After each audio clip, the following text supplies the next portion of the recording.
Customers may pay for in-flight purchases with miles or with a QR code from the United Apps Wallet feature.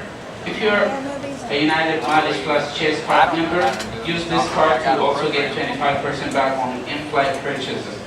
You will not be able to swipe a credit card on board, so please visit united.com/snacktime for the latest version of the United app for instruction and to other form of payment for today's flight.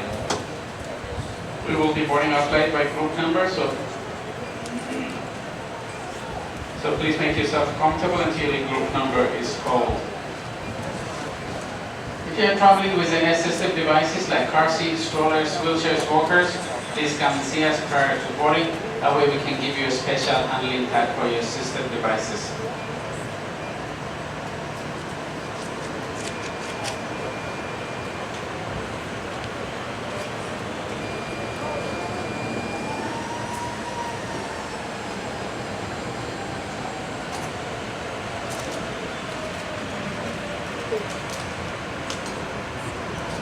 The airfare regulation states that those of you in group 1 through 5, you're permitted to have one carry-on and one personal item. And those of you in group 6, you're only permitted to have one personal item, which is the size of a backpack, and it has to fit under the seat in front of you. If you have anything larger or additional, please consolidate prior to boarding, or we have to check your extra bag or larger bag here at the gate for a fee. And also please take this time to take a look at your board.